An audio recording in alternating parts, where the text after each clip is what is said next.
We're doing this in person, and we've got it streaming online as well. And this is the first time that we've done this. So I want to make sure that you sign in and give email if you're willing, and then answer here. We can send that out to the group. And we would love your feedback on this, since this is the first time we've done that. We're also doing a lot of different ways of streaming today, so please be patient while we're switching screens and whatnot. So this is really intended to be a really broad audience, so I was wanting to know, are people here who are wanting to be observers? Is there anyone here who's going to be observer? Oh, fantastic. And I know we've got some party organizers and some press here, so good diversity. We're going to start out with understanding what an observer is first, and then we will go through what happens at a polling location, because observers are in charge of observing a site and then reporting any attempts or breaking of the law. And in order to do that, you need to know what the law is. So we'll go through what it is like at a polling location as well. So what is an observer? There are multiple kinds, and hopefully all of you have this sheet here, and we're going to go through this in detail. And this is a really useful resource. It's good for people who are wanting to be observers, and it's good for people who are organizing, because it gives deadlines and the rules for observing in it. So we're going to go through that. But essentially, there are multiple kinds of observers. And these are people who are there to observe the process. So they're not enforcing the process or being part of the process. They're observing it and then reporting anything that doesn't look right. Or unhappy things. We always like to hear about good things that are happening at polling locations too. This election system is big and complex, and observers are part of it. Observers are part of our team, and we are making sure that we're working as a team to protect the right to vote. And that's something to celebrate, so I hope that we think about that as we go through this. So how this is going to run today is we will go over this sheet, as I said, then we'll go through a PowerPoint about what happens at polling locations, and we're going to focus on election day because that's when most observers are, but I'll note differences between early voting as they come up. And then we'll open it up for questions. So if everybody would get out their sheet, we can start there and go over this. And Devin has brought up here on the PowerPoint, and for our virtual viewers, in case they didn't print out the sheet, you can find this on the State Board's website under Legal Resources. And I use this part of the state's website a lot. All elections are governed by law. And so this side actually kind of follows how we do things in elections quite nicely. This side of the sheet is what the law allows. So it talks about all the different observers and where in the law that comes from. This side of the sheet is NCAC, the North Carolina Administrative Code. This tells us how we implement the laws. Then to support implementation or to clarify things, the state puts out numbered memos, and that can all be found here. So we'll be referencing all of that through this presentation, and you can find all of that yourself here, and that can be a really helpful resource when you're trying to learn or help someone else learn, or just understand what is supposed to be happening. So let's get back to the different types of observers. There are 3 types of observers. There are outside monitors, and these are people who are outside of the polling location. And there's a lot more flexibility in what these people can do. And it's kind of a mix of campaigning and observing that happens outside of the polling location. And there's a 50-foot buffer zone that is from the front door of the polling location, and I'll show you that as we go through our presentation. And what you can do out there is pass out campaign materials, you can talk to voters, you can conduct polling, and you can monitor and report concerns and complaints. And just as any observer, inside or outside, no one can interfere with the process of voting. So no blocking the parking lot, no crowding the entrance, things like that. Things that outside monitors can really assist with are watching for those things. So there have been times where a group of cars will come and take all of the parking in an enclosure. We would want to know about that. Someone spreading misinformation would be something that would be particularly easy for an outside observer to notice compared to an inside observer. Or suspicious activities, someone leaving a package or something. All these things would be reported, and you report them either to your party, or I have left my business card out that has my direct line on it. We really appreciate hearing about things too. Of course, if it's life-threatening, don't call me. That's a 911 call. And we have the law enforcement, county, city, they're all aware of that there's an election going on, and they'll be ready to help if that's needed. So outside observers can't enter the polling location or the curbside voting area unless they're voting, of course. Observers can vote too. And no obstructing, intimidating, or interfering with any person who's registering or voting. And like I said, that is true of everyone. So those are outside monitors. I think most people are probably interested in the inside observers. So observing the election inside a polling location can only happen if you're appointed by a political party. So if you want to be an inside observer, you have to go to one of the political parties and request to be an observer. And then those names are submitted to our office 5 days before service. So for early voting, it's 5 days before early voting, 5 days before election day.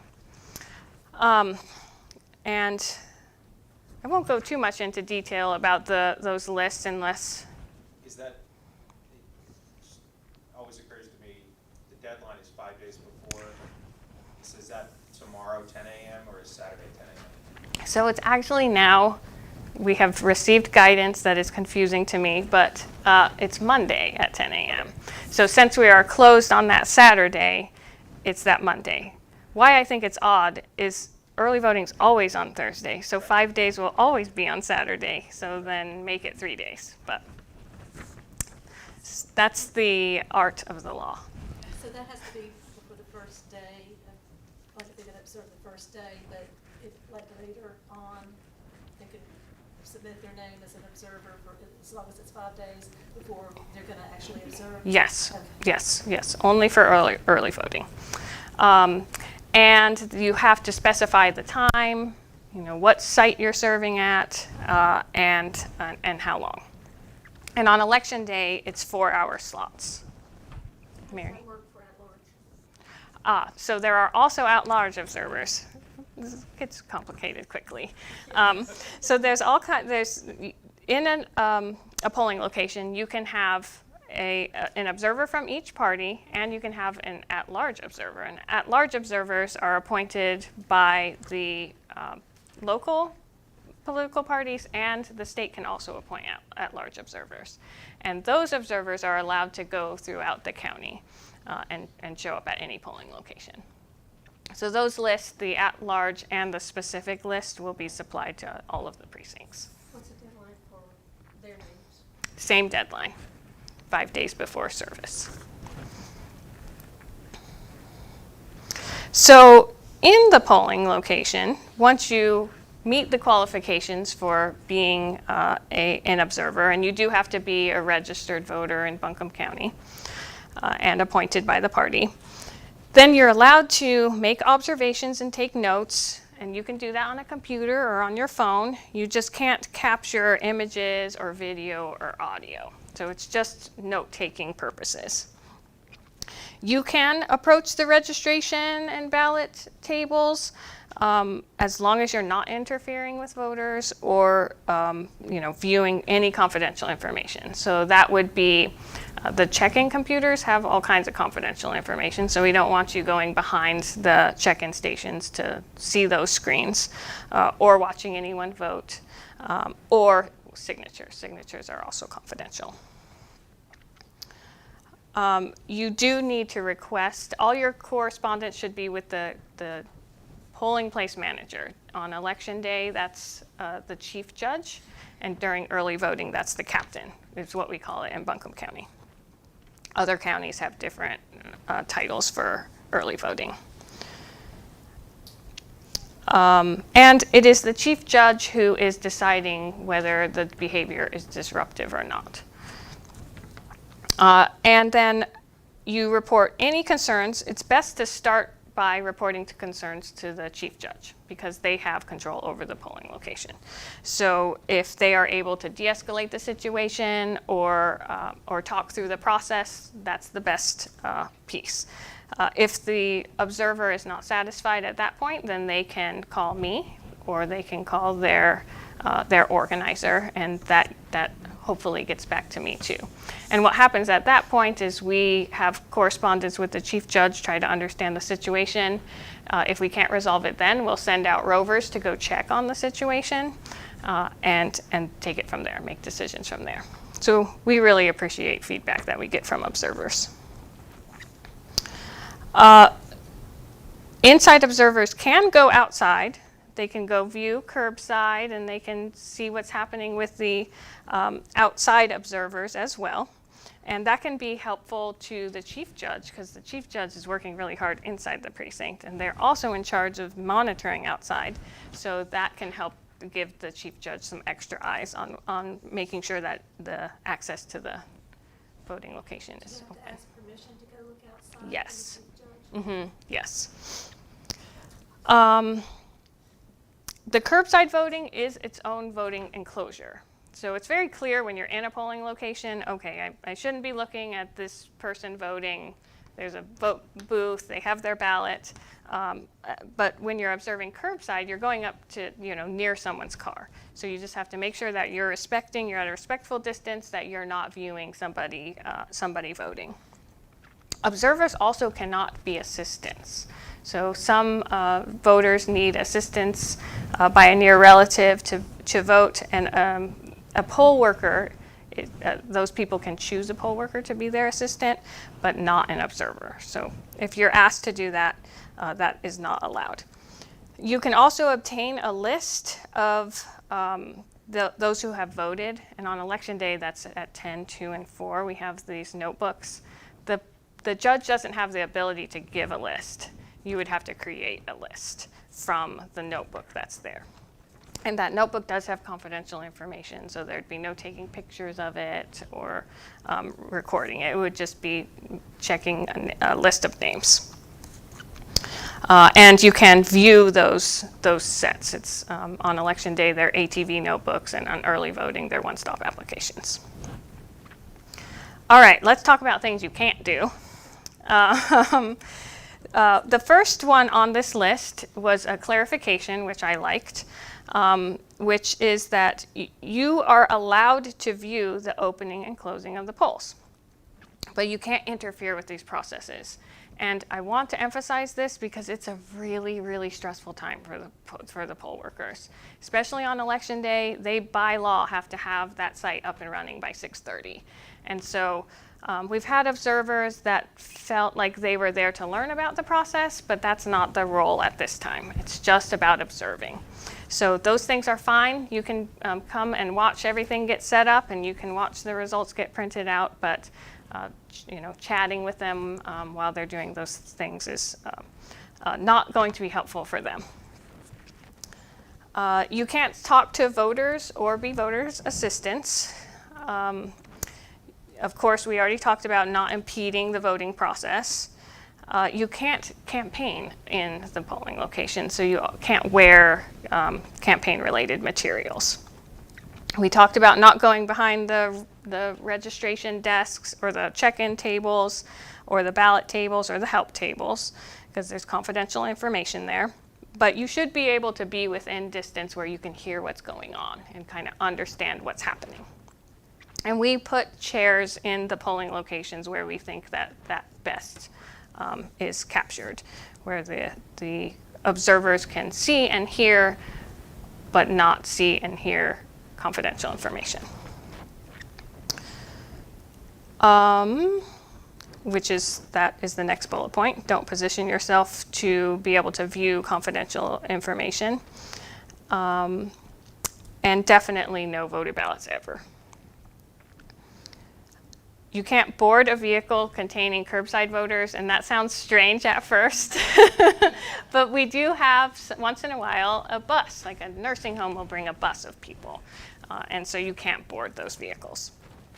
And then no photography, video, or recording. Definitely no voters. It says without consent of the chief judge or one-stop manager, but voters don't like that. They don't like people to take pictures of them. You can do that outside of the polling location. So you could go outside of the 50-foot buffer zone if you wanted to interview a voter or something. Jeff? When we talk about where folks can position themselves, just a clarification, observers do need to listen to direction from the chief judge. So if an observer believes they've positioned themselves in a reasonable place to see or hear what's going on, and the chief judge does not agree, or the chief judge or the captain does not agree, the chief judge or captain can ask that person to move, correct? Yes, yes. And if there is further disagreement there, that's when we should be brought in and we can go out and check the situation and make sure, because both need to be satisfied, the observer and the chief judge. The chief judge is the authority on election day. They have a lot of power by law. They can demand arrest of people even. So they're the ones who are the authority at the site, but we support them. And then the last type of observer that you will see possibly are runners. These people just come into the polling location briefly and leave. So they're the ones who are coming to get a list of those who have voted in that polling location. So you shouldn't see a runner come in and hang out. They are just there to collect information and leave. So you have a list of names? Yes, yep, runners are also appointed. So outside observers, anyone can. There's no appointment process there. Inside observers, those are appointed by the political parties, as are runners.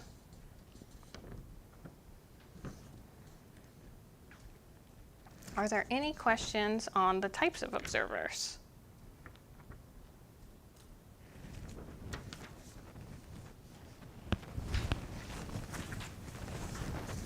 All right.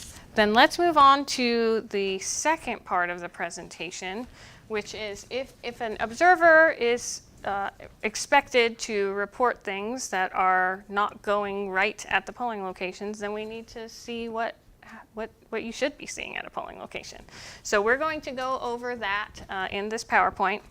And like I said, we're going to focus on election day. But I will highlight early voting, and we can answer questions about early voting too. And then once we're through this, I want to ask that we don't ask questions during this, because we can talk. We're talking about doing an overview of the whole voting process, so we can go down a wormhole pretty quickly that way. But we can answer questions afterwards, and we will make the PowerPoint available. All right, Devin, let's go ahead to the next slide. So we'll go over just general Buncombe County here. We have 80 voting locations on election day. So those are the precincts that are designated by the legislature. And in Buncombe County, we happen to have 80 of them. So there's 80 polling locations open on election day, and you can observe at all of those. Next slide. Early voting is different for every single county. So the board chooses what the early voting plan will be. So in Buncombe County for this election, we have 12 early voting sites, and I have the early voting cards out there so you can see those sites. And they're distributed throughout the county. We try to put them in the areas that have the most population and spread them out over the county. So those are the two types of in-person voting where observers are allowed to be. Next, at each voting location is set up the same way. So it gets kind of technical here, but there is the voting enclosure. So let's say that here where the board tables are is where all of the voting equipment is, the check-in stations, all of that is here in the voting enclosure. The precinct is the building that we're in. So that's the precinct. And then the buffer zone would be outside that door, where you enter the precinct. And you'll see why that is important later. So outside the buffer zone, again, anywhere, outside or inside, no one can interfere with the access to the right to vote. So no blocking traffic, no blocking parking, no giving misinformation. All of that is not just discouraged, it's against the law, and you can get a felony for any of those. Inside, you cannot distribute campaign materials or even enter unless you're a poll worker, an observer, or a voter. There's also an exception for media that we'll go over when we get to it. Okay, so that's the precinct, what things look like. And I actually have a book of the buffer zones. If any of you are observers, you can take a look at that and take a picture of the buffer zones at your precinct. Next slide, please. So what to expect at the poll. So when you arrive at the appointed precinct, you'll need to check in with the manager. So either the chief judge or the captain, and you need to be there prepared to give your name and be there at the appointed time. And the chief judge or captain is allowed to ask you for ID. ID is not required though, so they can't require that you show ID. But they can request that be shown. But saying your name and matching it to the list is what's important. And then use the assigned seats that will be set up in the area. And that can be negotiable with the chief judge, but we do try to set it up where that makes the most sense to us. Next slide, please. So when a voter walks in, so now the observer's there in the precinct, and now we're going to talk about what happens normally for voters throughout the day. So the first thing that happens is you walk into a polling location as a voter and you're greeted, and then you go to a check-in station. And this is the same process for election day or early voting. You'll go to a check-in station and you need to state your name and your address. For primaries, you need to also state your party affiliation. And then the check-in person will look up that name and match the address. And when they find them, they will click in the computer that they're wanting to vote, and either a one-stop application or an authorization to vote form will print out. That form is what the voter is attesting that they are eligible for the election. So on that form, it has all the requirements for being entitled to the right to vote, and that voter is signing that all of those things are true. So that's the function of that form that prints out. Then there's no ID required in North Carolina for this election, so except in one circumstance that we'll be talking about later, no one should be asking for ID, definitely not photo ID.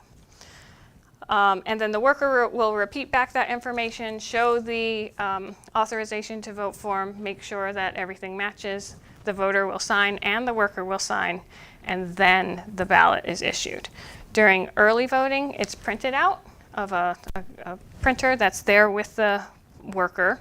During election day, they'll take that form over to a ballot table, and the person at the ballot table will match that form. There's a barcode on the form with the ballot style that they should have, and they'll check it to make sure that it's the right ballot style, and then the voter can go and to a voting booth and vote. So that's the standard process. That's what you will see almost all happen all day long. Next slide. Oh, I already did this one. So once the voter goes to the booth and fills out the ballot, then they'll walk over to what's called the DS200. That's a scanner. It's a big black machine that is near the exit, and the voter will put their ballot in that machine, and it's what's actually tabulating the votes. And that machine's never connected to the internet. Next slide. This is the exception for ID. So everyone who registers in North Carolina has to have an identity check. So when you are filling your registration form out, you're either providing a social security number, well, the last 4 digits of a social security number, or a driver's license. If you don't provide that on your registration form, you'll be asked to provide either those things or one of these forms of ID when you present to vote. And we want to mention that because this is not a case that happens often, but an observer might say, hey, wait a second, you're not supposed to be asking for ID. So you would want to clarify whether it's this case or not. So some people who have not gone through the verification process have to do that when they present to vote. Next slide. All right, spoiling ballots can also happen. So let's say that a voter makes a mistake on their ballot, or they vote for 2 people when they should only vote for 1. They can go back to the check-in station and have that ballot spoiled. When they spoil, the worker will record it on a spoiled log. Spoiled gets written on the ballot, and then they go in a special place to be accounted for at the end of the night. The worker will issue a new ballot, and the voter is allowed to do this 3 times only. If we notice that someone is having trouble marking a ballot, next slide, you can use our ADA equipment, which is Expressvote. Anyone can use the Expressvote. They're at every voting location. So if you just want to try it out this election, you can do that. And this is just a marking device. So you'll mark on the screen your selections, and then a paper ballot will print out, and you'll bring that to the tabulator to vote.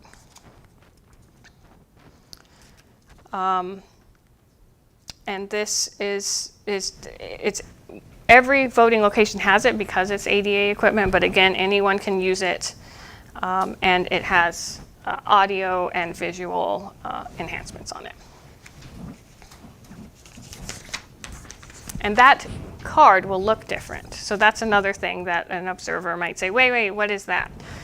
So there's the ballot that we're used to is a bigger, I think it's 11 by 14 this election. And the Expressvote is much smaller. It almost looks like a receipt paper. So that's what you should expect to see as an Expressvote ballot. Next slide.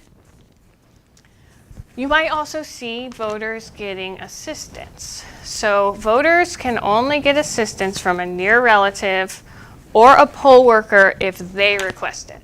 So a poll worker shouldn't be offering assistance. The voter should be asking for assistance from a poll worker, and that's it. Those are the only people that can assist. So near relative or a poll worker that has been requested. And a near relative has to be requested too.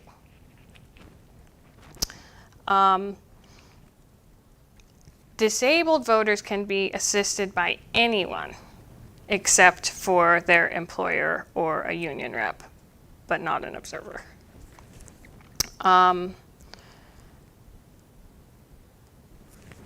We talked about them needing to choose the worker, that the worker can't be offering assistance.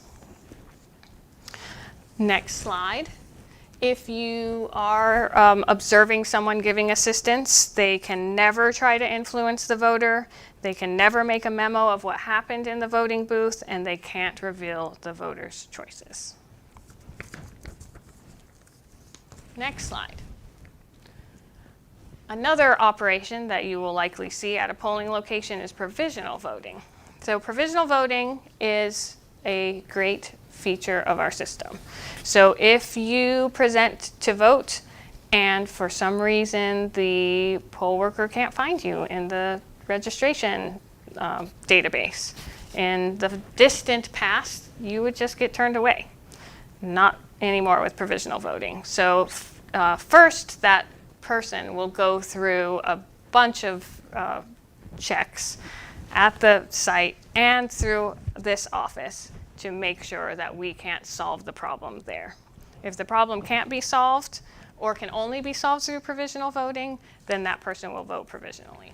And reasons for that are no record of registration, which during early voting you can register and vote. So that's not an issue during early voting.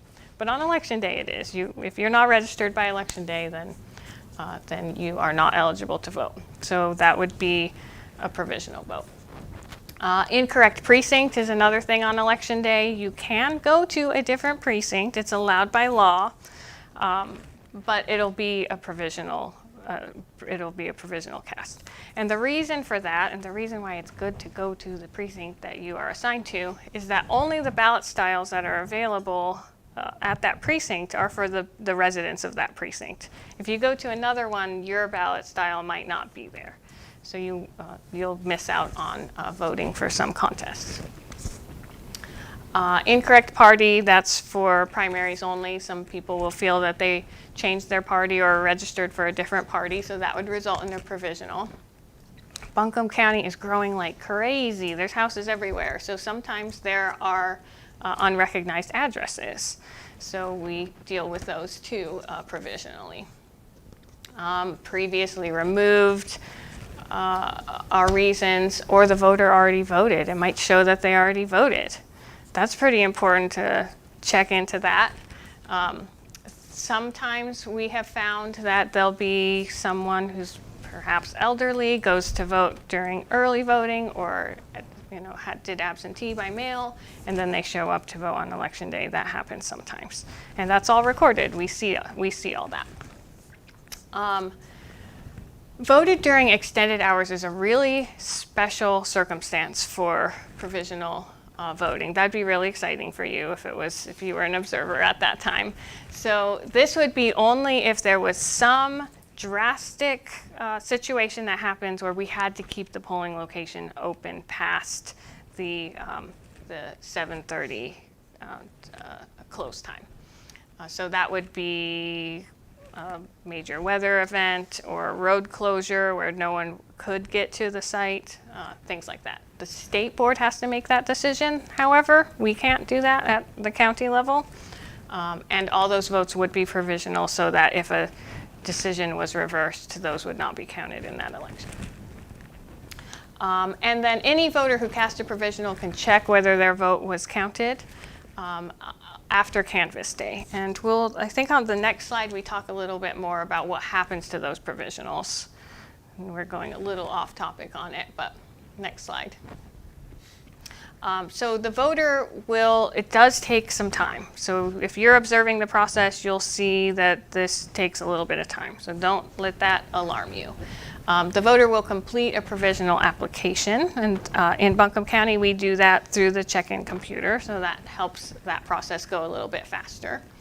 And then what will happen once the voter attests, it's the same thing as the application to vote form, they're saying that they are eligible to vote. Then the poll worker will issue a ballot, and they will put a P on that ballot. The reason that we do that is that ballot should not go in the DS200 tabulator. So if there's a P on it, then the person who's monitoring that station can see, oh, nope, that needs to go back to the check-in station. So you'll see that's different. And then that ballot will go into a special envelope, not into the DS200. It'll go into a special envelope that the workers will keep till the end of the night. And then they'll come back to our office, and during the canvass period, which is 10 days after the election, we'll research those and suggest to the board whether they count or not, and the board will ultimately make that decision. So that's a really intensive voting process, but it helps ensure that people who are eligible to vote and a mistake happened get their vote counted, and people who are not eligible to vote don't get their vote counted. All right, next slide.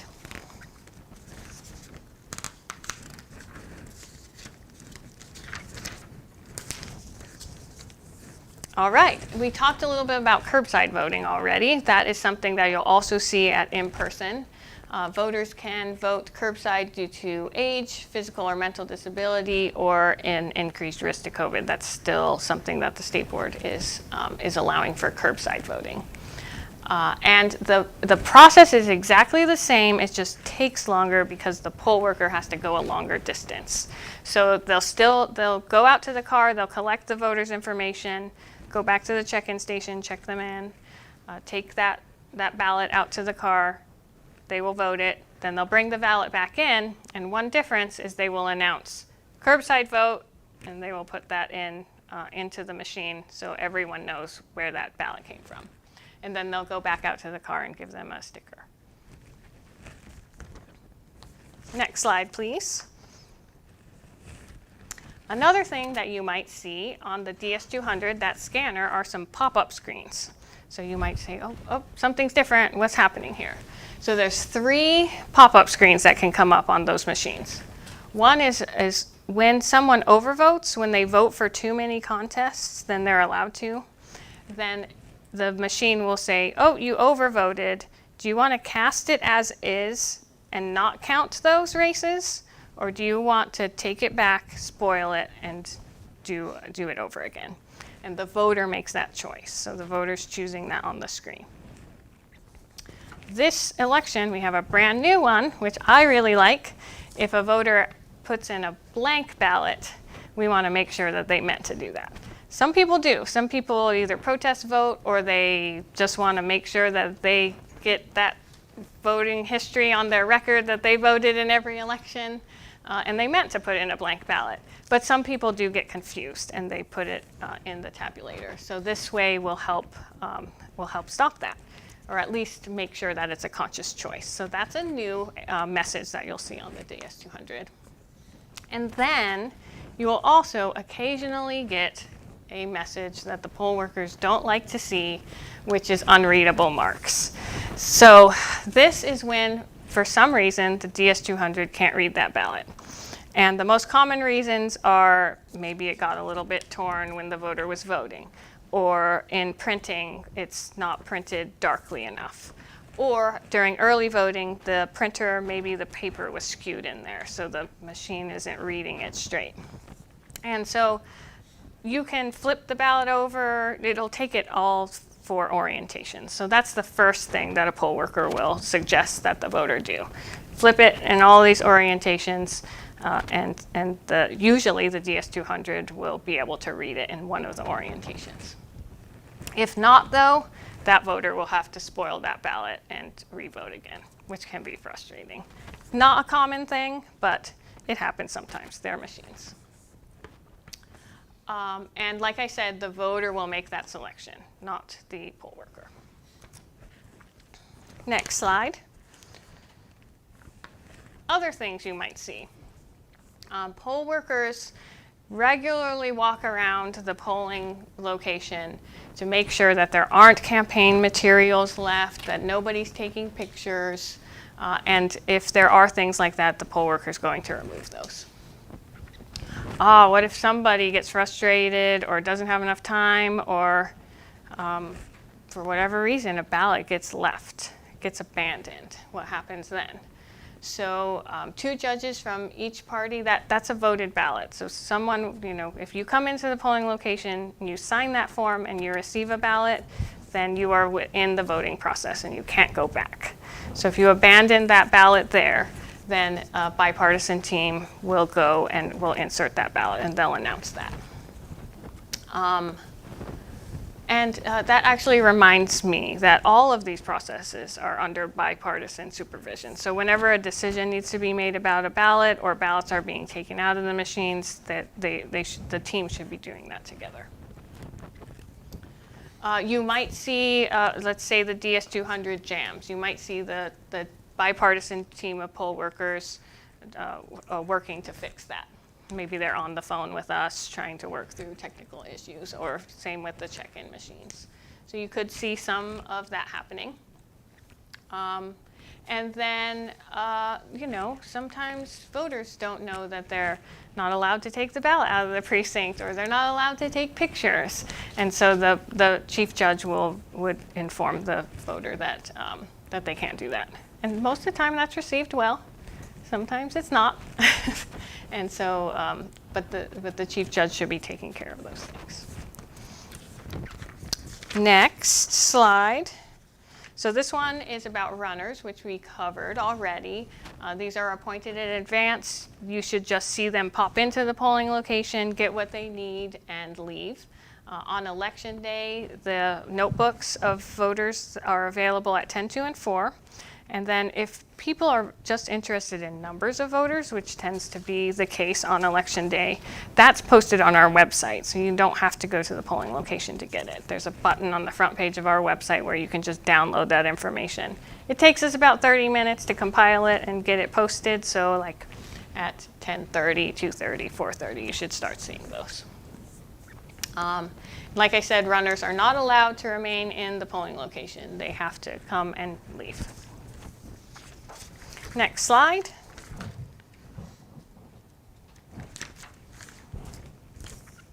You might also see the media.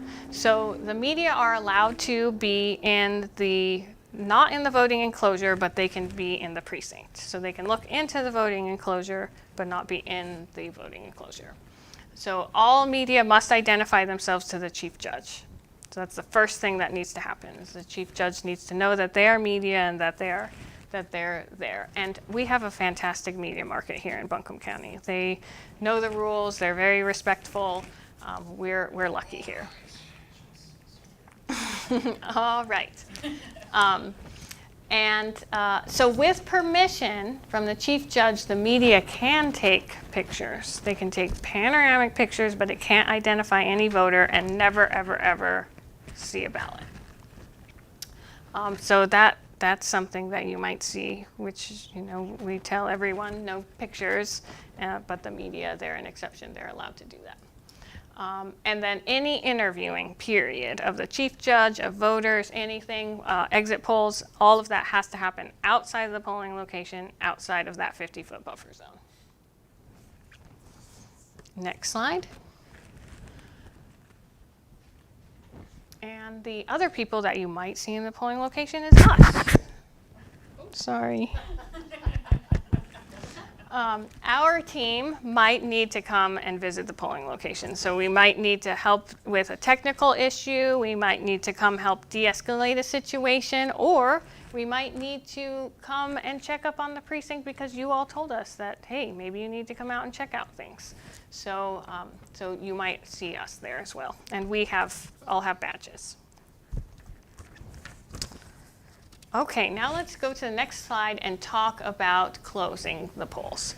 So at 7:30 p.m., the polls close. Now at 7:30, if there are people in line, all of those people get to vote. So that's something also that an observer should be aware of. The poll worker will go out to the end of the line and then take everybody's name. And all of those people, however long it takes to get those people through the voting process is how long it takes. So that can happen, and that can keep the appearance that the polls are open longer than 7:30 p.m., but that's what's going on. Anyone who's at the polling location at 7:30 is eligible to vote. When the last ballot is cast, and the judges need to be very careful about making sure that all the voters are through that process, otherwise they will be unhappy at the end of the night when they don't balance at the end of their 16-hour day. Then the judges will close that DS200 scanner and they'll print the tapes. And we've had a lot of buzz about people being interested in being there and observing that process. So that's allowed. The polls have closed. Again, it's just about making sure you're not interfering with that process. It is, again, very stressful for them, and they need to get everything perfect. So they're reconciling the spoiled ballots with the unvoted ballots and the voted ballots, and then you have the express vote, so they really need to be able to concentrate. They are trying to do that as quickly as possible because there's a flash drive in those DS200s that they will pick one worker and they will send it to here, this office right here. And we'll begin uploading those unofficial results right here in this room. And that's what you'll start seeing on the internet after 7:30. So I can assure you that they are working as quickly as possible.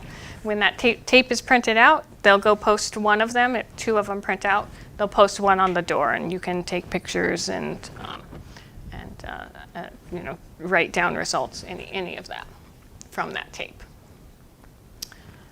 Yep, that's it for that slide. And then next slide, there are some final checks. So the data will go off to this site, but then there's a lot that happens at the polling location still to shut it down. And it's pretty intensive, and they're very tired at this point. But they're ensuring that the number of ballots that were brought into the precinct at the start of the day equal the number of ballots when you account what happened to every single one. They match at the end of the day.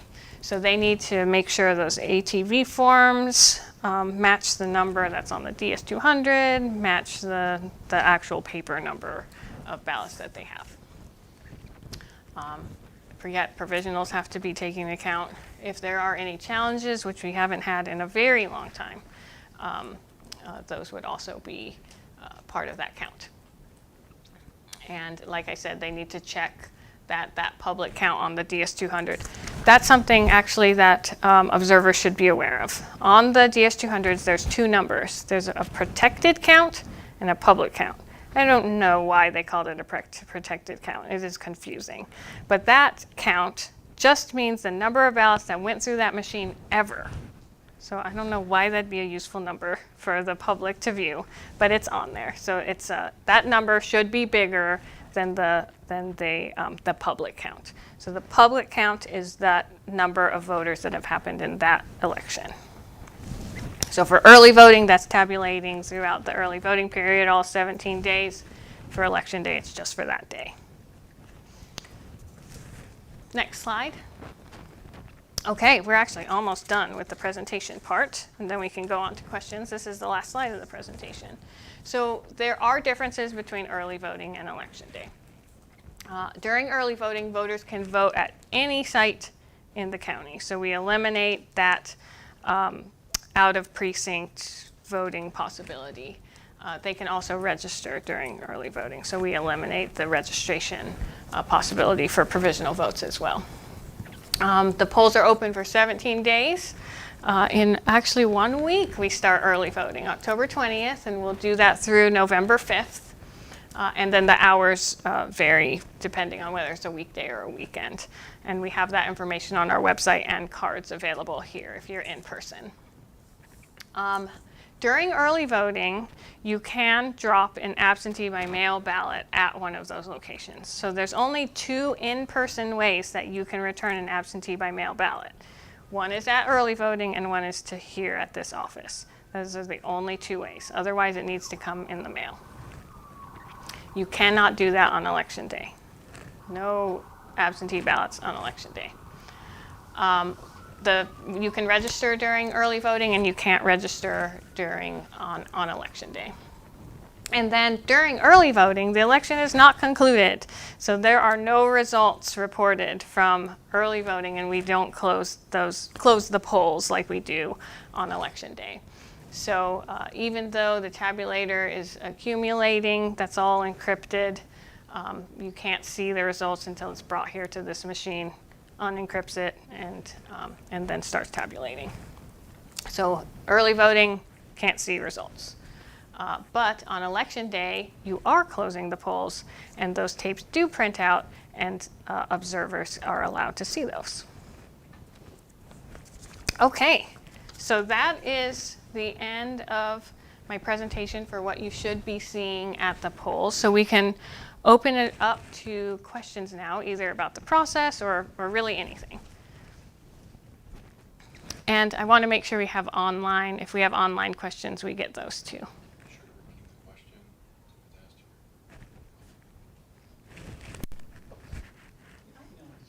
Another question.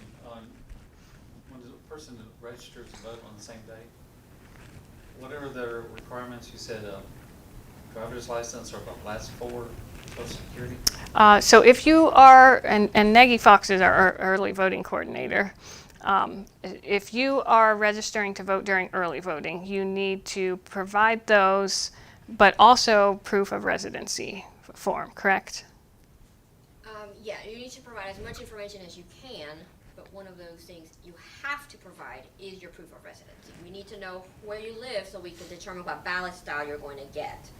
And what kind of documents do you need? So that, you have some flexibility there. Primarily a driver's license can be used as long as it has your current address, but you can also use utility bills, you can use government check stub.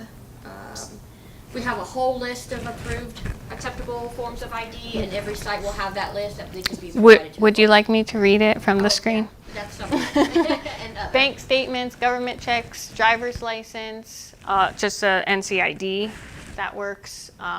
Something people forget about is their car registration. They usually drove there, so it could be on their car registration.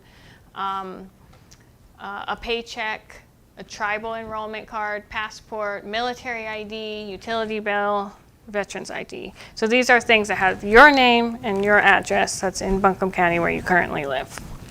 You do have to live there by 30 days, which was October 9th. So you have to establish that residency time too.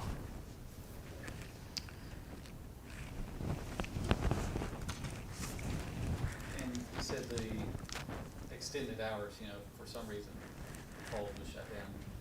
Those are all provisional after that point? Yes, yes. Are they marked as provisional?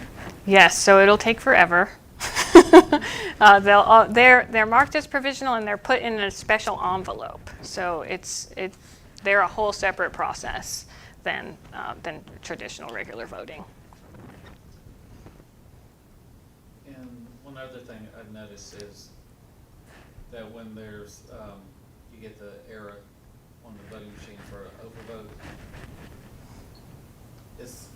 most of the voters, just kind of go blank and don't know what to do. Mm-hmm. Are they citizens, the poll workers, are they trained to go up there and explain it to them? Yes, so there's someone who's monitoring the DS200, but they're not able, they stand in a location where they can't see what's on the ballot. But they would be able to hear, and it makes sounds so when an error message pops up. So the person who's monitoring that station would be able to watch, make sure that the voter, if they seem like they're not understanding, or just be available to have questions asked, then the voter can get assistance that way too. But the poll worker should not touch that screen. Right. You're also not supposed to touch that ballot. Or the ballot, yes. They instruct the voter on how to handle it. AK? So I know that the observers are appointed by the political party. Do the observers have to be registered as that political party? Like, do Democrats have to appoint Democrats and Republicans, etc.? This is what you meant by repeating the question, didn't you, Devin? They can't hear. Yes. Okay, so AK is asking if you have to be registered as the party that is appointing you. That's a really great question. No, you don't, but the party has to appoint you, so it's up to them. The parties can appoint whoever they want that is a registered voter of Buncombe County. So the Republican Party can appoint Democrats or unaffiliated voters. So unaffiliated voters can be observers that way. One other way that unaffiliated voters can be observers is if there is a candidate on the ballot that qualified by petition, then that candidate can appoint their own unaffiliated observers. We don't have any of those in this election, so you won't see any in Buncombe. Are there any online questions?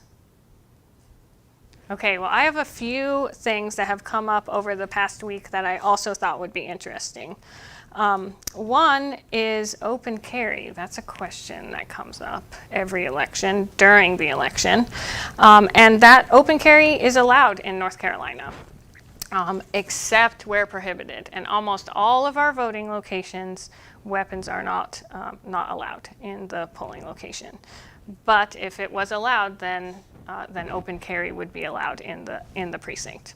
That's the law. Of course, any act to intimidate is a different story. So brandishing the weapon is something that is not allowed, but open carry is allowed. Is that because of the location of the precinct or just all precincts? If it was allowed, it's up to the building. Oh, So, and most of the time we're in libraries and public facilities and churches that don't allow. But occasionally that's up to that facility and So if it It's- was a church or some other building that wasn't posted, then it would be allowed. yes. Another question that we got earlier was that we have across the United States foreign observers. So these are groups that want to understand how North American elections take place. And so they're here wanting to learn, but in North Carolina they're not allowed. You have to be a registered voter in the county, and they aren't. So if someone is presenting themselves as that type of observer, that's not allowed. And we are happy to talk to any of them. And I'm not aware of that happening here, but other counties have that happen. The number of observers is up. We actually have some numbers in 2020 in the presidential election. We had 274 total.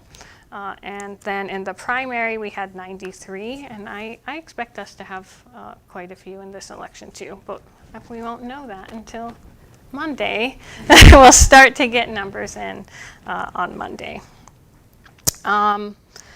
And then one thing just to note is that some of our polling locations have really tight parking. So if you're an observer, try to leave that parking for voters and find a different place to park if you can.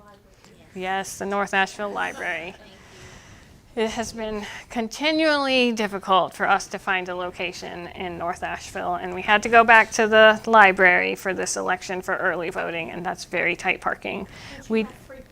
We do, yes. So we had multiple businesses around the North Asheville Library who are going to mark parking just for voters, so to try to expand that a little bit. For poll workers. For poll workers, to keep them out of So the... that we can free up the space at the North Asheville Library. And the library staff is also going to park somewhere else, so we can open that up too. That's wonderful. We're working hard. And then I just want to know if there's anything that you want to make us aware of that we can do differently, or just activities you want us to know about. Still nothing online? Not even Jake Quinn asking questions? Mary. If an observer sees something or feels like the chief judge is not allowing them to do what they're supposed to be allowed to do, then they're to call you.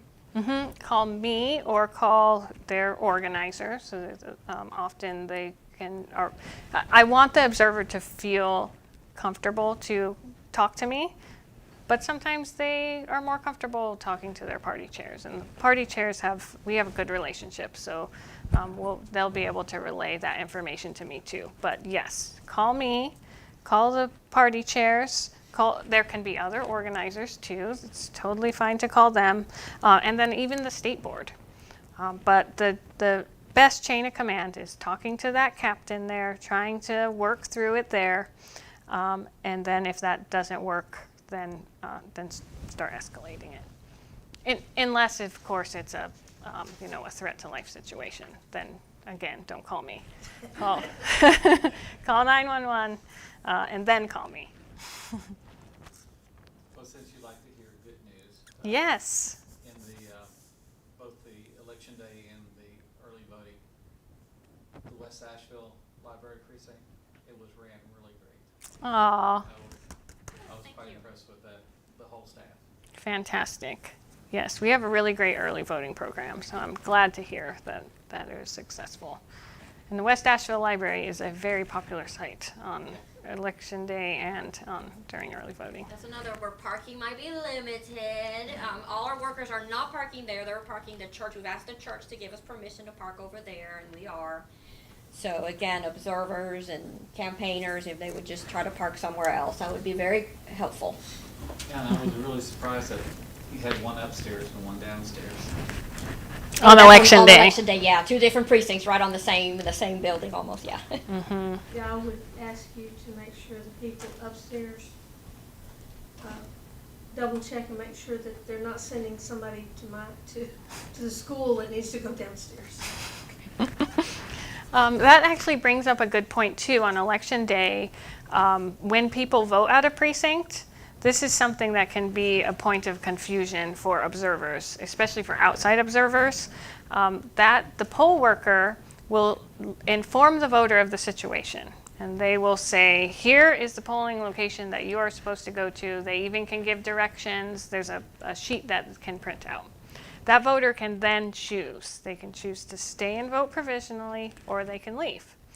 In the past, we've had some confusion where outside observers would turn those voters around and say, go in there and vote provisionally. You're supposed to vote provisionally. And then there's this back and forth confusion. But the voter is choosing what to do. So, and the poll worker should be making sure that that option is understood. And same with provisional voting. We don't force anyone to vote provisionally. We just make sure that that option is always available.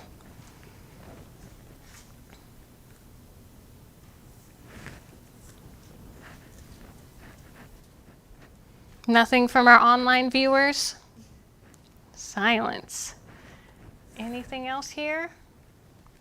Thank you. All right. Absolutely. And if you come up with questions later, just you have my contact information. Call us and let us know. Thank you. Thank you.